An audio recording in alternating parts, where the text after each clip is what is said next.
भारत पाकिस्तान युद्ध के बीच हुए हमलों के बाद अब देश के अंदर राजनीति भी गर्मा गई है। दर्शकों, ऑपरेशन सिंदूर के जरिए भारत ने पाकिस्तान में बैठे आतंकियों की धज्जियां उड़ाई। पलटवार में पाकिस्तान ने ड्रोन से हमला भी किया, लेकिन भारत की सेना ने पाकिस्तान को करारा जवाब देते हुए उन्हें धूल चटाई। हालांकि इन सभी घटनाओं के बीच कांग्रेस और उसके नेता एक्टिव होते नजर आए।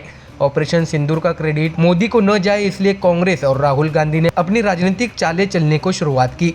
एक तरफ देश हित में सरकार का समर्थन करते दिखाना, तो वहीं दूसरी ओर सरकार के और सेना के कार्य पर संदेह जताना, ये कांग्रेस की पुरानी राजनीतिक चाल रही है। हालांकि देश की जनता अब कांग्रेस के जासे में नहीं आती, इसलिए अब कांग्रेस के नेता राहुल गांधी ने इस बार एस जयशंकर पर सीधे सवालिया निशान साधे थे। दर्शकों, जानकारी दे कि कांग्रेस के पूर्व अध्यक्ष और लोकसभा में नेता प्रतिपक्ष राहुल गांधी के विदेश मंत्री से सवाल पूछने को लेकर सियासत तेज हो गई है। ऐसे में अब शिवसेना सांसद और डिप्टी सीएम एकनाथ शिंदे के बेटे श्रीकांत शिंदे ने कांग्रेस और राहुल गांधी पर निशाना साधा है। बता दें कि राहुल गांधी ने विदेश मंत्री पर निशाना साधते हुए सेना के सफल कार्य और युद्ध नीति पर संदेह जताते हुए सवाल किया था। अब इसी बयान के बाद कांग्रेस नेता राहुल गांधी बीजेपी और सरकार के निशाने पर आ गई है। बता दें कि राहुल गांधी के एक पोस्ट पर शिवसेना सांसद श्रीकांत शिंदे ने कहा, जब युद्ध का समय होता है तो पूरा देश एकजुट हो जाता है और सशस्त्र बलों का समर्थन करता है। मुझे लगता है कि राहुल गांधी देशभक्ति से ज़्यादा राजनीति करने में रुचि रखते हैं। एक तरफ पूरा देश एकजुट है और सशस्त्र बलों के साथ खड़ा है, वहीं दूसरी तरफ राहुल गांधी जैसे लोग सशस्त्र बलों का मनोबल गिरा रहे हैं। मुझे लगता है कि राजनीति से ऊपर उठकर देश के बारे में सोचना जरूरी है।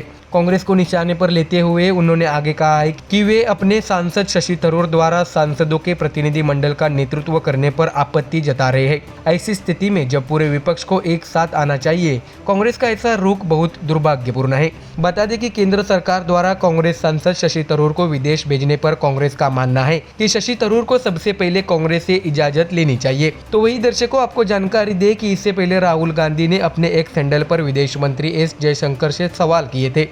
उन्होंने लिखा था कि बताया जाए हमने कितने विमान खोए हैं। उन्होंने कहा है कि ये कोई चूक नहीं थी, बल्कि अपराध था। देश को सच्चाई जानने का हक है। इसके बाद से राहुल गांधी सत्ता पक्ष के निशाने पर है।